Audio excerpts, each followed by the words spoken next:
Aloha. This is Emily Thoreau-Threat with Reclaiming Your Joy After Loss. And today we're going to talk to Nicole Saxon. Yes. Am I saying it right?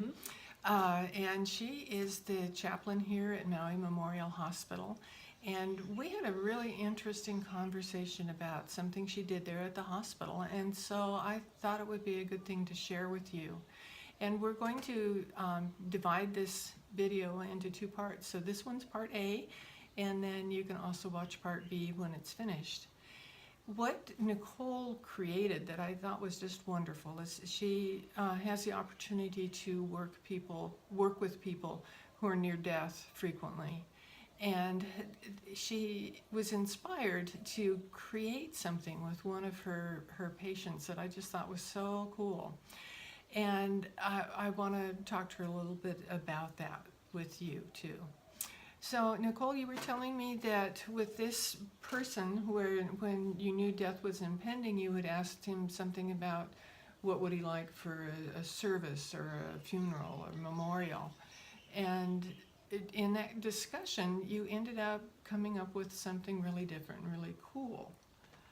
Yeah, so this patient had been talking to me about the different ways that people were approaching death. Once he got to the place of accepting his own death, he was just really ruminating over how different people approached death.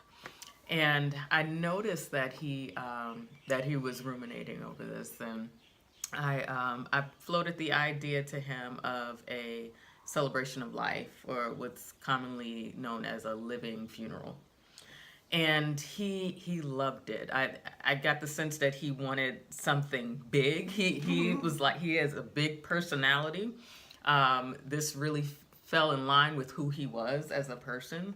And when I told him that, you know, people will have the opportunity to say all these things to you while you're still living and you can hear them as opposed to saying them at the funeral, he loved that idea.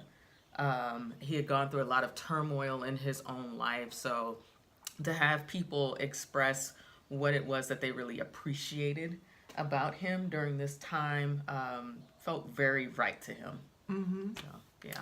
Oh, that sounds like such a wonderful idea, because so many times after someone passes, we'll go, oh, if only I had done this, or if only I had told them. And I know when my husband Jacques died, we had the most incredible celebration that I could ever imagine. At the time, I owned a live theater, and he loved to perform there. And he knew so many people who were performers too. And his dear friend Mike Huey was living in Atlanta at the time, and I didn't know who to ask to facilitate the service, because he wasn't religious. He didn't want a religious service. He wanted something different. So we called Mike, and Mike said, sure, I'd be happy to do it. Just let me take care of the whole thing. And we said, okay. So he coordinated with my daughter and a friend of mine who was helping put things together so that we could include different people in the service with singing or playing instruments or that sort of a thing. And what he created was amazing. We did it at the theater, and it had... the place was jam-packed. People actually were sitting up on the stage too, because there just wasn't room for everybody, and the lobby was full, and people were even out on the sidewalk. But what he did was create a version of the play Our Town, and he played the part of the stage manager. Oh, wow. And orchestrated the whole thing from there. And one of the really cool things was Jacques was a singer, and used to, back in the olden days, did a live radio show in Los Angeles with just him and a piano. And I had an old 78 recording of him singing. So when people came into the service, Jacques was welcoming them by singing a song that we had broadcast. So it was really cool. But my one regret about it was Jacques would have loved this so much. I so wish we would have thought about doing something like this before he left, because it was just so perfect for him. It suited his personality, and he would have loved that. And I kind of think that's what you're going with here. And in our next video, we'll talk about the actual celebration that you had. But in this one, I'd like to have you talk about the idea of kind of celebrating life now, and what you think about that, what you think somebody could do about that.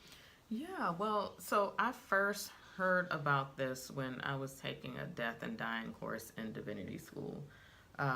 One of the projects that we had to do was to write our own eulogy. And my professor was talking about different ways that people approach death as well. And the idea of the living funeral came up. And so as soon as I saw that, I said, that's what I want. If I knew I had a terminal illness, I would so want that. And I think it's been kind of maybe not as popularized, but it's kind of known. Tuesdays with Maui, there was something similar that was done. Apparently this is a big thing in Japan as well. But the idea of it's in line with an old gospel song that I love that says, bring me my flowers while I yet live, so I can see the beauty that they bring. Speak kind words to me while I'm still living, so I can hear the beauty that they bring. To be able to experience all of that, the love and affection, especially when you're going through a period that for some folks can bring a lot of turmoil, right? Yeah.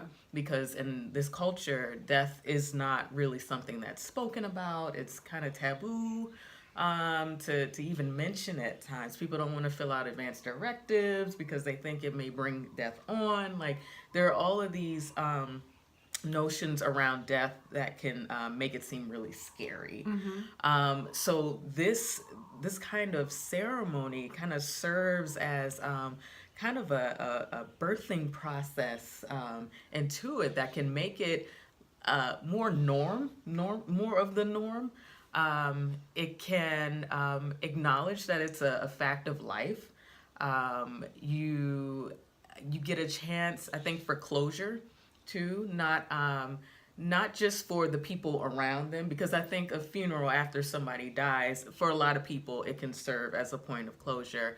But for the person who is actually dying, it can bring a lot of closure and just a lot of peace.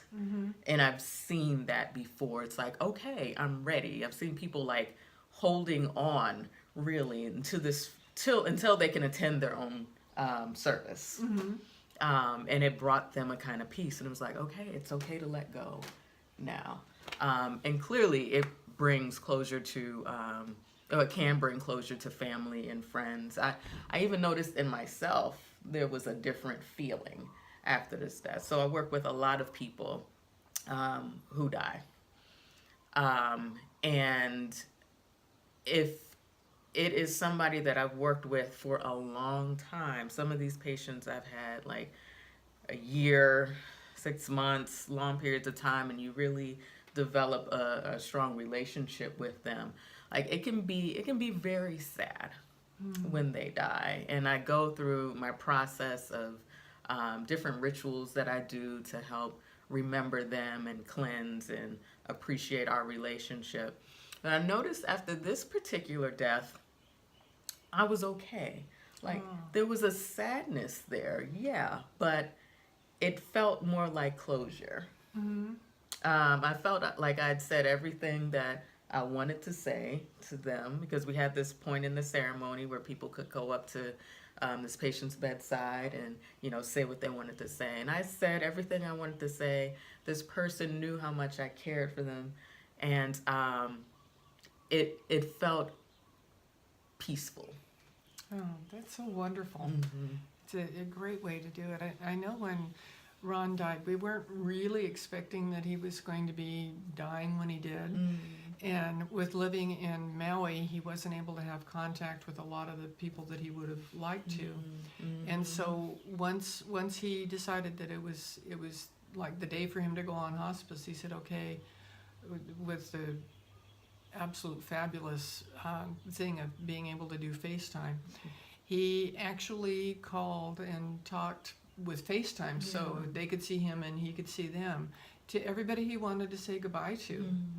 And the whole week before he left, the house was full of people. People came over from the mainland. They were barbecuing, they were singing, they were dancing, they were celebrating, and he was thrilled. It was just exactly what he wanted. And it made it so nice to take care of things before. Yeah. So there's like no regrets. Exactly. What you said about taking care of things before, it makes me think of like advanced directives in particular. And so often I see in the hospital that there are no advanced directives, and so there's no idea what the person would want when they get into situations where they can't speak for themselves, or people have to like think and sit back and argue, and during times of a lot of tense emotions, it's not really the best time to be making these decisions. And so like to have this like taken care of before you get in a situation like this, I'm just like now realizing the importance of having things completed, or the peace that can be brought when you have things like advanced directives taken care of, or you have a living funeral. Yeah, I talking of that, I think I need to do another video that's just on advanced directives. That was something Jacques and I used to actually do, because he was a bioethicist, and his specialty was living and dying. And he would do, he was on the ethics committee of a couple different hospitals, and he would do workshops on advanced directives, on how to fill them out and what you needed to do. And getting people to come was like pulling teeth, and even when they came, they wouldn't necessarily complete them. They'd say, "Oh, I'll take it home and do it later." So it's so critically important that I'm inspired for another video. So we're going to do another one. So what we're going to do right now, I thank you so much for this, and we're going to end this one right now, but we will come back and have our part B, where we talk about the actual celebration that Nicole was able to do with this wonderful man, and how it worked, how it could be done.